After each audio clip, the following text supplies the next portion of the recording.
Estamos falando da história de um átomo de carbono. Já contamos então que a origem do átomo de carbono foi numa estrela distante que há milhões de anos passou por um processo que jogou esse átomo de carbono para o espaço. Nesse processo de formação dos átomos de carbono a partir da fusão nuclear do hélio, esses elementos então foram arremessados para o espaço formando uma nebulosa. E depois então de muito tempo começou-se a formar uma nova nebulosa, ou seja, o nosso querido carbono chega à fase adulta da sua vida, dando a origem, por exemplo, do nosso sistema solar. Então esses átomos de carbono que foram ejetados no espaço depois de milhões de anos, com o efeito talvez de alguma supernova que jogou novos elementos, acabou fazendo com que essa matéria se agrupasse, formando então um disco muito aquecido, porque ela ainda tinha essa matéria em alta temperatura, fazendo que então no centro dessa nebulosa começasse a se formar uma estrela. E ao redor dessa estrela, a matéria também foi esfriando, se concentrando, formando anéis que deram origem aos planetas do Sistema Solar, por exemplo. Com a formação dos planetas, a gente pode observar que eles têm algumas características semelhantes. No nosso sistema solar, nós temos 4 planetas que a gente chama de planetas tipo terrestres, que têm mais ou menos a característica da Terra. Mercúrio, Vênus, a Terra e Marte, eles têm uma estrutura semelhante, eles têm um núcleo mais rochoso e alguma atmosfera em volta. Mercúrio praticamente não tem atmosfera, Vênus tem uma atmosfera muito densa, em torno dele, uma atmosfera extremamente ácida, com muito carbono lá, com muito CO2, que faz com que a superfície do planeta seja extremamente em alta temperatura, e a gente tem a Terra com toda essa diversidade, e Marte, que tem mais ou menos a metade do tamanho da Terra, uma atmosfera ainda de carbono, de CO2, mas muito rarefeita. Por outro lado, a gente tem 4 planetas gigantes gasosos, né? Júpiter, Saturno, Urano e Netuno, que têm características semelhantes. Lá o elemento predominante é o hidrogênio e o hélio. Mas acredita-se que esses planetas eles também têm um núcleo rochoso mais interno. No caso de Júpiter, até um núcleo formado por hidrogênio, que está tão comprimido que forma então hidrogênio metálico.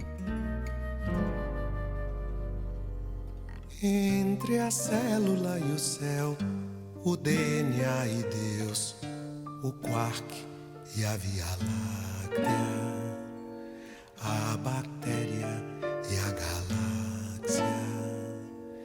Entre agora e o éon, o íon e Orion, a lua e o magnéton. Entre a estrela e o elétron, entre o glóbulo e o globo.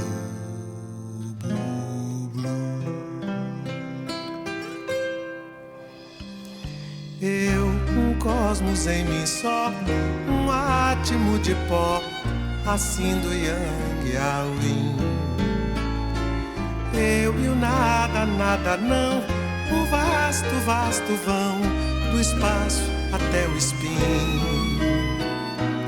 do sem fim além de mim, ao sem fim aquém de mim, dentro de mim.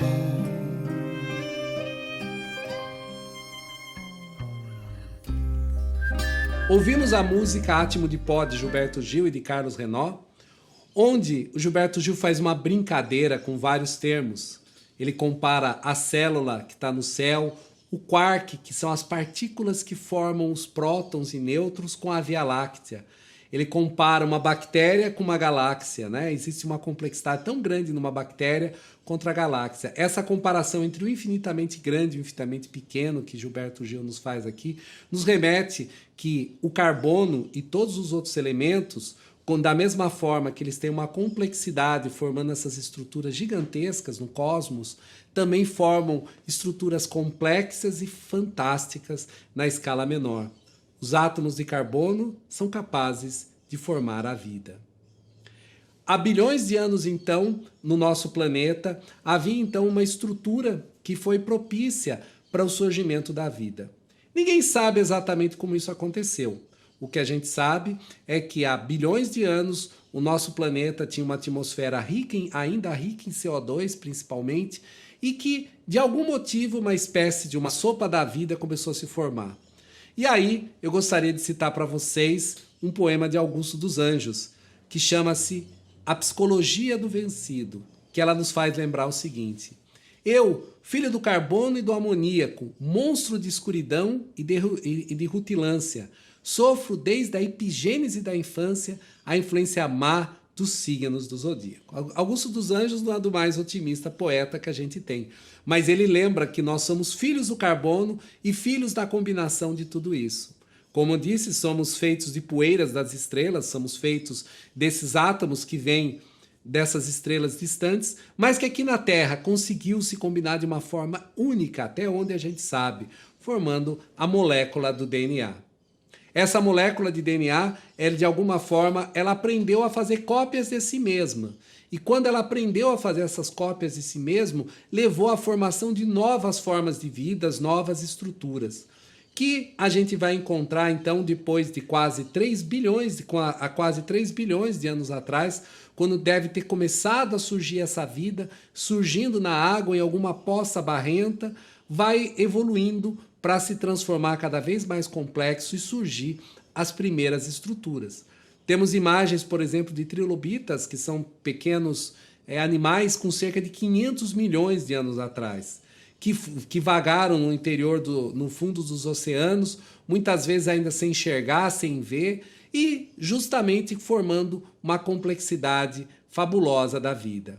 Essa vida, então, ela vai evoluindo e vai se transformando, ela vai nascendo na água e chega um determinado momento que as espécies saem da água e começam a caminhar para a terra, mas não esquecendo daquele ambiente que ela tinha anteriormente. Esses, então, surgem os primeiros anfíbios que depois vão levar à formação dos primeiros répteis, que vão dominar o nosso planeta por milhões de anos. Até que em um certo momento, há cerca de 70 milhões de anos atrás, um grande cometa atingiu a Terra, devastando toda a vida, todos os dinossauros. O cometa ele impactou a superfície da Terra e arremessou grandes quantidades de poeira e fumaça na atmosfera para que ao longo de várias décadas e vários anos a Terra ficasse coberta e caindo a temperatura bastante, onde os répteis, que são animais que não controlam a temperatura do corpo, não conseguiram sobreviver e acabaram morrendo, e permitiu a ascensão dos mamíferos, que vão ocupar depois o lugar desses animais. Os mamíferos então vão ficando dominantes, até que um certo mamífero acabou evoluindo, aprendendo a usar instrumentos, aprendendo a transformar coisas e se defender em grupo. Nasciam então as primeiras espécies humanas, que justamente tinham como desafio esse avanço que a inteligência que ia brotando vai levando a essa formação. Então a gente tem diversos homens que já viveram no nosso mundo, diversas formas humanas, até chegar na forma que nós temos hoje aqui, que a gente chama do Homo sapiens sapiens. O homem que conseguiu então, com uma capacidade extraordinária, pensar não somente naquilo que faz, mas também deixar registrado. Há milhares de anos, o homem aprendeu a registrar as informações, primeiro com pinturas rupestres na caverna, e depois com escritas, como a escrita cuneiforme, que permitiu registrar esses elementos. E aí, se a gente for contar toda essa história, vai muito além de tudo isso. Mas o que é importante chamar a atenção é que todas essas estruturas vivas que começaram com o DNA, elas necessitam do carbono. E esse carbono, o que ele faz? Ele está num processo de reciclagem o tempo todo. Uma vez você tem um ser vivo, esse ser vivo ele morre e ele volta para a Terra. Esse ser vivo ele serve também de uma cadeia de alimentação.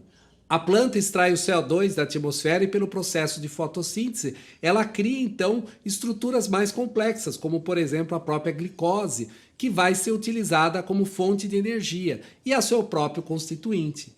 Aí, nós animais necessitamos se alimentar das plantas, vamos lá, comemos as plantas, comemos os átomos de carbono que tem lá para ajudar na consistência do nosso corpo. Aí, um dia nós vamos morrer, os nossos átomos de carbono voltam novamente para a Terra, que vão participar do processo da formação de um outro ser vivo. Então, esse átomo de carbono que nasceu há bilhões de anos numa estrela, ele continua entrando em todos os processos. Talvez um átomo de carbono que esteve na mão do Leonardo da Vinci, que pintou a Mona Lisa, pode ter sido o mesmo átomo de carbono daqueles que esculpiram a Esfinge no Egito. E isso leva a toda essa evolução, todo esse conhecimento que a gente tem. Então, essa trajetória longa do átomo de carbono faz então que a gente veja todo esse ciclo de vida aqui na Terra. Mas o que vai acontecer com o carbono após a Terra? Você vai ter a vida do carbono além da Terra? O que vai acontecer? Como a gente disse, o Sol, como muitas estrelas, vai também chegar no seu ciclo final. Daqui a alguns bilhões de anos ele vai expandir o seu tamanho, ele vai crescer, porque ele vai consumir o hidrogênio que tem lá, vai ficar com ele, e como nós falamos, ele vai ficar maior do que a órbita da Terra e chegar até Marte.